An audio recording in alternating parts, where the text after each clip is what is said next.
live from St. Louis. This is Green Tag, the theme park in 30. Woo! We are here at the teardown. They're tearing down the Transworld. As we speak, as we are recording this very episode, they are taking down the Transworld Halloween, Christmas, and Immersive Experience show right behind us and below us. So, shame you can't see it. Yes. We went out through all the trouble of arranging this glorious studio. We thought it was a great place, and then right we realized, above to tour, but then we realized that you can't see it because it's okay. It's okay. I didn't want to stand for 30 minutes so you could see. It's okay. Yeah. It's fine. Well, that's okay. We can barely stand at all right now.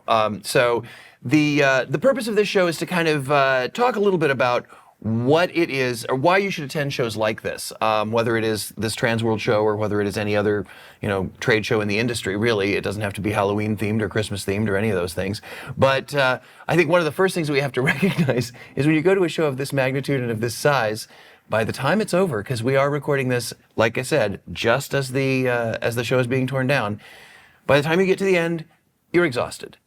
And it's a running joke because I usually say you can hear it in my voice because I've been talking over Halloween animations and trying to do business on a very busy and loud trade show floor, having people come up randomly and say hello and it's and then Philip, you've been doing content creation for not only the show but also for the network, correct? Mm-hmm. You can see how you can see or hear how exhausted Philip is. I'm done. Yeah, I was one of the co-chairs and producing for the Oscars event, and then working for the show, and then also trying to do coverage of my own, and it didn't work out because I like Scott's plan better, which is just show up and let opportunities happen. And I was I already had too much of a schedule before I showed up, and then it just got worse because what happens is, you're going to this booth to get this testimonial for, the show commercial or whatnot, and of course there are all the people, Ben Armstrong and Michael, all these people who are they just have to wait, but then while you're waiting, then other people will find you, and it just becomes... Well, yeah, the people worth getting interviews with, everybody wants to get interviews with, and they're very busy. And then you see other people, and you don't move 5 feet. And Exactly. Well, yeah, the whole idea of not planning. So there's multiple ways to do this. Philip is the planner, but again, you also had specific stuff that you had to get accomplished here. Yeah. My approach actually came from a very dear friend of mine, and I know there are many listeners who knew her, a woman by the name of Robbie Lepre. Robbie would be, I'm going to be on the show floor from here to here, and then after that, we'll see what happens, and we'll just let the whatever may happen happens, and that way, it doesn't push anything out of the way. It doesn't, adjust. It doesn't create the domino effect of, I'm going to screw up my whole schedule. But there is so much to be done at a show of this size, and I'll be honest, this is probably the largest Transworld show I can remember. I don't know what the data is or what the numbers are, but the Halloween section was gigantic this year. The number of people here was huge. Yeah. And so, congratulations to the Transworld folks for putting together this massive behemoth.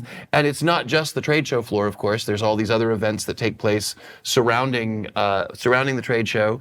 And it's because of all those that we get so incredibly wiped and exhausted. I can't. Yeah, this year I agree. The show itself feels larger, and there's also seems like there's more people.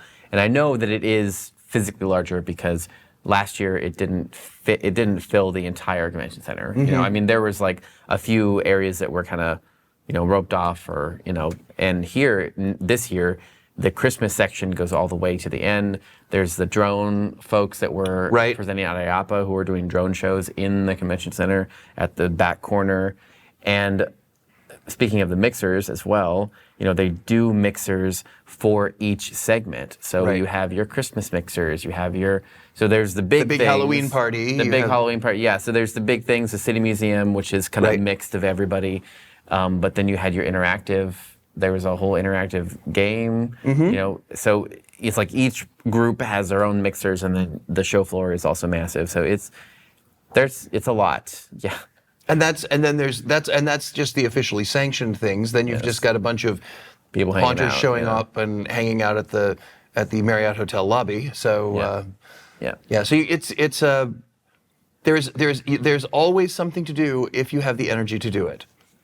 So, I would strongly recommend trying to pace yourself as much as possible, only because you're not going to be able to. So if you at least set out trying to do that, you might come a little bit closer. I don't know.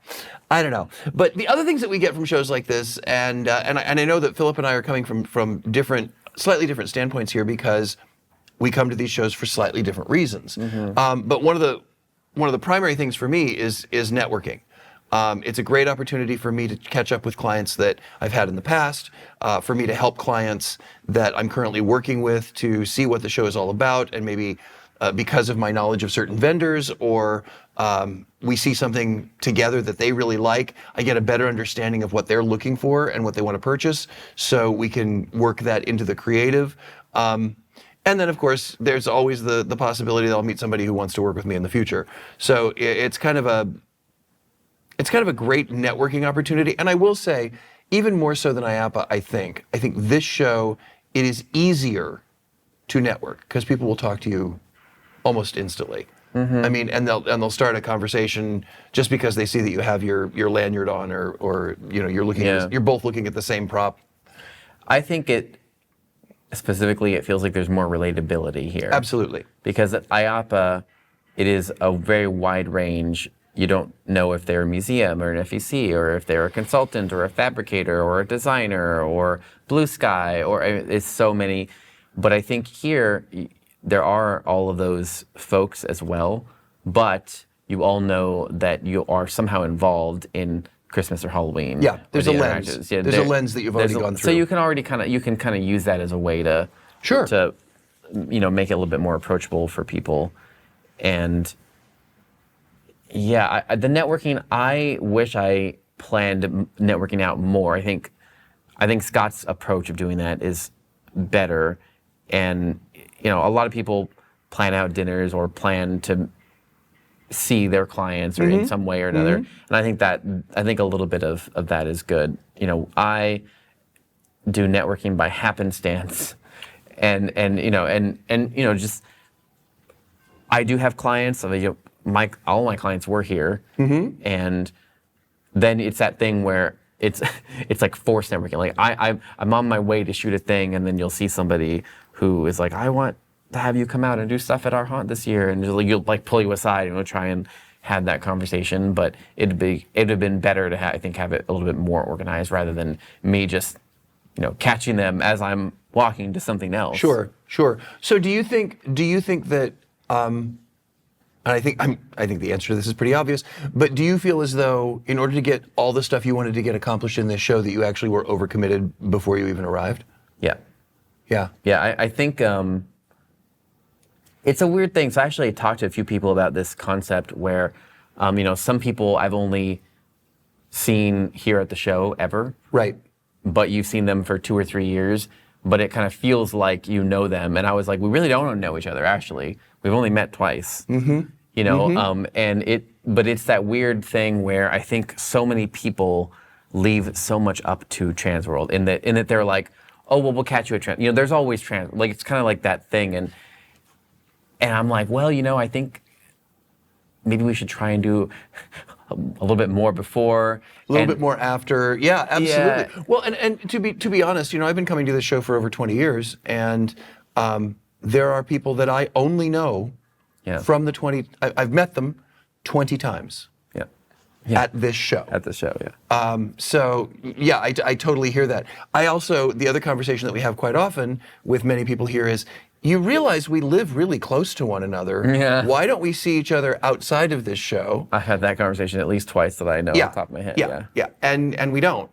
The one thing I will say, though, that has been great, and I know Philip and I both experienced this, is how many of our listeners actually came up to us and said, God, I love the show, and we're really happy that you keep doing it. And so I know that we want to really thank you guys for coming up and saying hello, and talking about the show, and saying how much you enjoy it, because what that does is it allows us to, and then you'll tell us what you like about it, so it helps us kind of make sure we're staying true to why we do this show, and apparently it's working, at least for those of you who are brave enough to come up and talk to us, and I really appreciate that. I've had it happen several times, and I love it. I thoroughly encourage it. So if you ever see me, I won't speak for Philip because he's usually carrying a camera and trying to get some footage of something. Please stop me though. Yeah. I do enjoy that, but just to keep your sanity. Yeah. It's like, yeah. Something on that I want to mention too, I think if anything, this thing has gotten worse this year, but it's like, I think that the best thing is to, come to the show, but leave, opportunity, room for, but do what you can ahead of time so that you're not relying on trying to get so much done during the show, because it's too much, and also then you're going to miss the networking and the stuff that's you can only get here. So for example, if you know what you're going to buy it before you get to the show, and then pick it up here, or say hi to them, or whatever. But then use the show time to find those really new, innovative things that you wouldn't have known about. But if you know you're going to buy an immortal mask and you're going to do these or whatever, and you're going to do it, then order it beforehand. And I think that's a big thing I've noticed. It's gotten worse this year, where like the tried and true vendors, the ones that we're going to deliver and that you've worked with before and that you know what to expect from, those folks have sold out almost before the show opened, because they had so much that came in the first day or that came in during setup. And they've also done, with Premier Access or VIP Access, people actually get into. And I don't know whether they did this last year because I wasn't here last year, but it's people who have the Premier Access or the VIP Access, which is an upcharge, gets them onto the show floor sometimes 2 hours earlier. 2 hours earlier. 2 hours earlier each day. So for the first 3 days, Thursday, Friday, Saturday, it's 2 hours earlier. Yeah, and the first day, yeah. I talked to several vendors and I said, "How do you like this?" And they said, "This is great," because they had already justified financially being here because they had already sold a significant amount of the stuff that they had brought. Even if it was like display items, they would sell them within that first 2 hours. So if you haven't pre-purchased like Philip says, and you're looking to you want to see it first or touch it first or talk to the vendor first or whatever, make sure that you invest in that Premier Access. If you're coming here to buy, because that is certainly one of the reasons to come to a show like this, is to buy on site. And it gives you the opportunity to not only buy on site, but also to see material that you've seen in a catalog or online or in some YouTube video of somebody else. You can actually be there, talk to the vendor, and touch the product, see what it really looks like in its full regalia. But if you're going to do that, I strongly recommend getting that Premier Access, because it gets you in early, and stuff, as Philip says, stuff sells out really, really quickly. Yeah, and I would agree. I mean, that from talking to the visitors and talking to everybody, that is one of the largest benefits specifically to a thing like this versus like an IAAPA, is that this is like the products that you really you need to know what that body looks like. Mm-hmm. You need to know what the mask feels like. You need to the Halloween is such a tactile and such a different experience that you need to know, and I think that's really what people are looking for. But I guess I'm just saying, you kind of already know to expect the quality of those folks. Mm-hmm. Distortions. That distortion is not going to give you something bad. Mm-hmm. That you're not going to get something bad from Immortal. I mean, just know these things. So I'm like, use the time to go to the things you're not sure about and verify. Completely agree. And also find new people, because, this is the thing we talk about too, but it's like, there's only so much that can possibly be new by the nature of the business. Correct. Because it's kind of like if you're already gonna do a Halloween thing in a way, it's gonna be within certain parameters. Mm-hmm. And then there's only so much you can do with a mask, right? Unless you're like attaching a bunch of stuff. I mean, so within reason, you kind of already know what to expect. So I think giving yourself some time to see if there's anything truly original and to seek out those novel items, because those novel items are going to be the thing, especially if you already have a established attraction. It's like people need different things. Your new folks need to go to the established vendors to get the infrastructure, but people that have established attractions, they need something novel to get attention.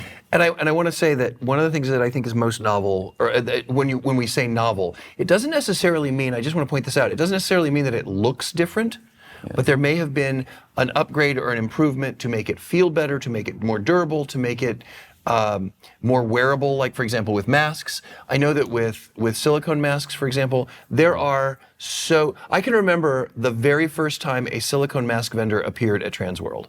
And everybody thought it was the coolest thing in the world because latex silicone does so much more than what latex could ever hope to do. And they were just bombarded. But what I've seen now is with more and more silicone mask vendors or silicone prop producers, the real innovation to me is how wearable they are, how comfortable they are, and so being here, you've got your tried and true, and you know that XYZ company is going to provide a great quality product, so you can pre-order that. But while you're here, it also gives you the opportunity to see if either that company or other companies around them have found a way to make them more comfortable, more wearable for a longer period of time. They're all going to look great. You just have to look at the next level then, and that you can really only do in person. You can't try on a mask online, so it gives you the opportunity to get that accomplished. I love the fact that we do get to see new products, but new products means different things to different people. As you say, if you're brand new, a new product is everything. It's everything on the floor. If you've got an extension, if you've been working at it for many, many years, the first thing I do when I walk the floor is I just walk really quick. I just walk up and down each aisle, and I can tell what's new because it strikes me as, wait, I've never seen that before. Yeah, I really like that as a method. I didn't get a chance to do that until the last day. I just did that. I did my fast walk today. Right. Because I had a shot list previously I had to work through. But I like the idea of going a show like this where there's so much, and IAPA as well. Yeah. I do the same thing there. You need to go very fast, and whatever catches your attention, it's good because it's the same thing as a guest, right? Who's being completely bombarded. And so for me, some of the things that caught my attention this year, even though they weren't necessarily like new, like you said, but they, I'm always impressed by the Stiltby Studios costumes because, they're the colors, the novelty of it, and that is something that makes you take a second look even when you're running. Sure. And that's important because that's going to do great in a park or do great in an attraction anywhere. And the silicone grub from Shattered Effects. Silicone grub, I tell you, the silicone grub, the thing I liked about that is they actually sort of introduced that in social media prior to the show. And they basically invited you, that was their Krispy Kreme hamburger. I don't know, that was the thing that was like so completely weird that you had to come see. And so they pre-announced it on social media, and then when you came to their booth, it was sitting up front, center, and everybody who had seen it online walked up, including me, walked up, picked it up, cradled it like a baby, held it, and was like, this is so cool. So it gave them not only the advantage to do a pre-order because they had already pre-announced it, but also those people who were teetering, gave them the opportunity to hold it, and by the way, it's a great prop, it's really cool. Gave them the opportunity to hold it, see it, play with it, and it was immediately a conversation starter so they could turn around and let people know about other products that they had to offer. So that was cool. The other thing, over and above the whole buying and selling and the whole networking side, the thing that I really, really like about this particular event is the recognition of excellence. And since Philip worked so very hard on producing the Oscar Awards for Haunted Attraction Association, and I was lucky enough to be the MC for them, it was really, really cool to see a packed ballroom. I don't think that's an overstatement. It was standing room only. They actually had to pull chairs from an adjacent ballroom to get people additional seating, to recognize the best of the best. And it was, from my perspective, it was really watching a bunch of people see their peers do well and applaud it, which was super cool. And, of course, Ben Armstrong receiving the Lifetime Achievement Award is huge. Anybody who knows Ben, Special Directors Award going to Nick and Beverly Pappas as the cheerleaders. Cannon, what was his last name? I don't remember. Beasley. Beasley, yeah, Cannon Beasley with the Make-A-Wish Foundation got a special award. It was really heartfelt. It was really supportive, and it's interesting because people always ask, Scott, what do you think? And I'm like, my opinion really is invalid because I'm standing on stage with a microphone. I'm not in the crowd. But what really nailed it home for me, because I thought it was a really good supportive room, but what really nailed it home for me was I had an attendee from Denmark come up to me after the show at one of the bars gathering people and just said, I just want to say how impressed I was as to how heartfelt the Oscars were, and how it wasn't just a bunch of people saying, patting each other on the back, saying, okay, vendor, you did a nice job, and you did a nice job, and of course you get it. He said basically in other award shows he'd walked in knowing exactly who was going to win, just based on the politics or the environment or whatever. But he said this one really felt genuine and felt very supportive and very emotional. And I was like, okay, cool. That's kind of what we set out to do. So yeah. So that worked really well. The other thing we thought was important working into the awards, keeping it emotional, keeping it honest about that. But I think that's more. I think that's also part of the culture of the haunt culture, as well. Because yes, it is. And actually, Ben's speech was incredible. It should actually be, if you have a chance, because I know it exists on video. Yeah, and I'll be making a version of it. I know it exists on video. If you have the chance, find it because it was incredible. It really was incredible. So good, and I really liked how. Because I had told, Scott and I had conversations. I was already pretty tired by then, and because Scott's always like, "Oh, the industry is great," and I'm like sitting there like, I'm tired. I haven't, but I think Ben's speaking as to how no matter what you do if you were in that room, you are a maker, you are an artist, you have a passion to create a thing that you don't understand. You didn't ask for this passion, you don't understand this passion.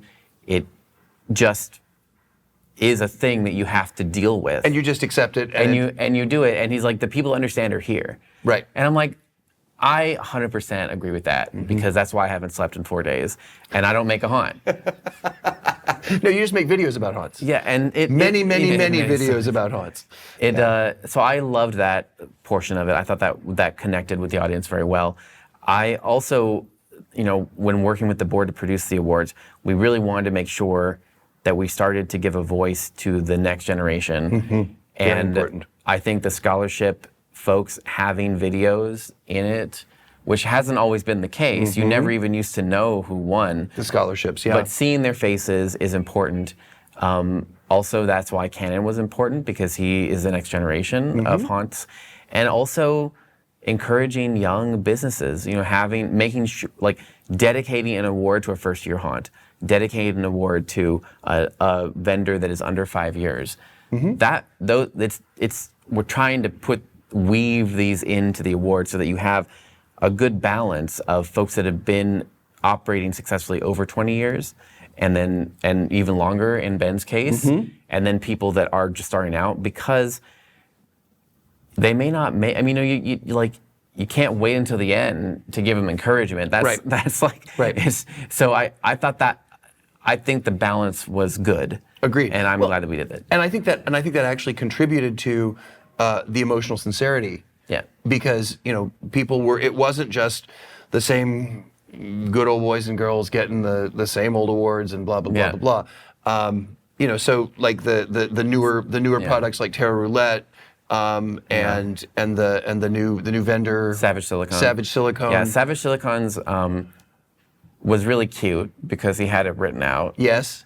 And he was so nervous. And he was nervous, and not all it's haunters, right? Like not most of them did not write anything. They just kind of like talked. Kind of winged it. They kind of winged it. But even Ben, so it's funny. Even Ben's speech, yeah. Ben's speech was written out. But of course, if you know Ben Armstrong, you know that he has a background in television production. So he's read from teleprompters for many years, and he got up there and he said, "I wrote a speech, which I'm going to half read." which is exactly what he did. He sort of kind of, he just wanted to make sure that he got all his key points. The one thing, I'm sorry, I want to circle back to Ben. The one thing that I found most interesting about Ben is Jen Thaler actually did the presentation for him because they've been friends for many years, and they have support. He's been a staunch supporter of this show, the Transworld show, and but she brought up a very interesting point. She said he is so unassuming and so approachable, despite the fact that he has so much knowledge and so much experience. And so we kind of developed the phrase. He's sort of like the undercurrent of the haunted attractions industry. You don't really see him, but he keeps everything flowing. Yeah. And I think it's a perfect reason for him to get the Lifetime Achievement Award.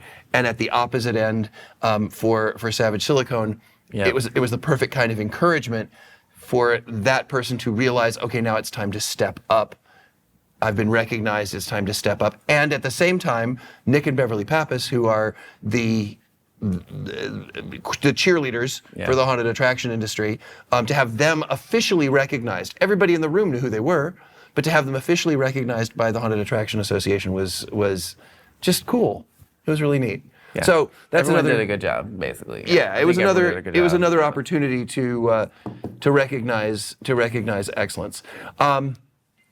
So I know we're probably getting close on time. I don't know, but one of the other things that I wanted to bring up very, very quickly is we have about 3 minutes. Oh, good. We have about 3 minutes. One of the other things I wanted to bring up, then not so quickly because we have 3 minutes, is when you come to a show like this, if you are a creator, if you are a maker, come with very open eyes and ears, because you can be inspired. Not just on the trade show floor, but in conversations with the people around you. I had a wonderful conversation with a haunter who came up to me and said, I based my approach to coming up with a haunt on your books.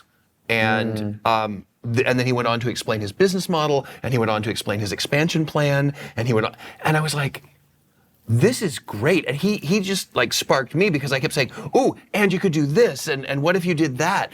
And it became this little mini brainstorming session, which was really, really cool.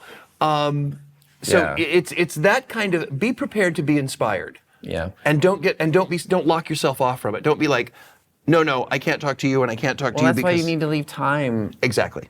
That's why I'm saying, you can't pack the schedule, and you can't have so much work to do that you don't leave time to be inspired. Exactly.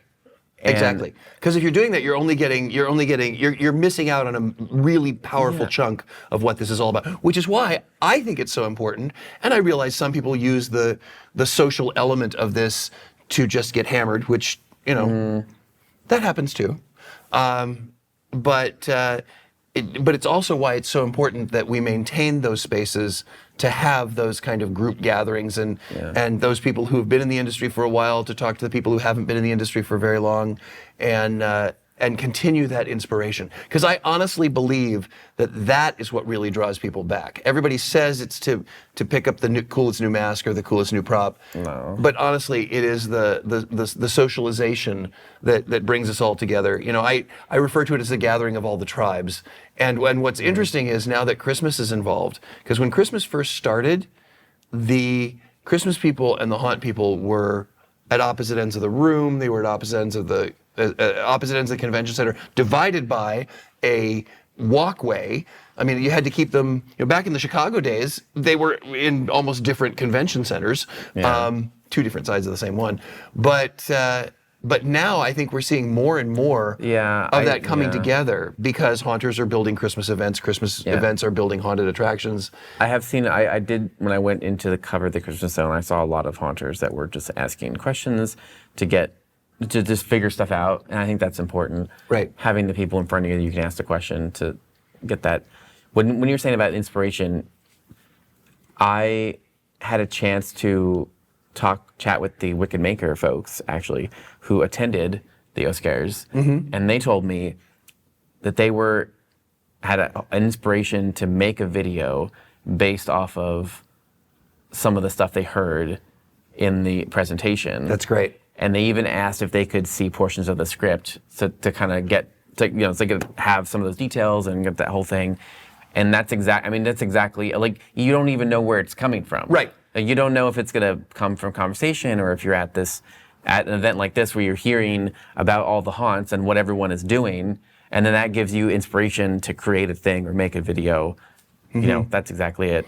And the other thing that I think is important that we haven't mentioned yet, and I want to make sure because it is a very important part of this convention, and so many of them, and that is the education side. There are many seminars. I forgot all about that too. Well, because again, I was here to do a seminar. I taught a seminar on the Christmas side, and I attended a couple seminars and talked to people about seminars. But the idea of being able to talk to people who've done the work and maybe people who have done work comparable to yours, you can go to a seminar, I think, for 2 or 3 basic reasons. One is, I know nothing about this, but I want to. One is, I know something about this and I need validation. And finally is, I know a whole bunch about this, and but I want to make sure that I'm not missing anything new. Right? It could be any of those 3. Yeah. And the coolest thing about any of the sessions is every single time you get a chance to talk to the presenter afterwards, usually out in the lobby. Yep. And then I had several people come up to me afterwards throughout the rest of the show to just kind of come up and say hello and here's what I got from your class and here's what I'm continuing to get from the rest of the show.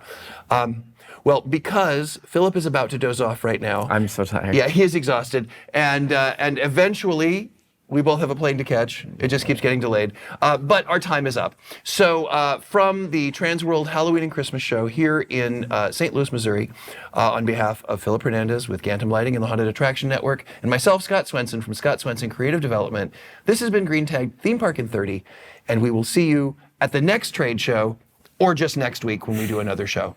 See ya.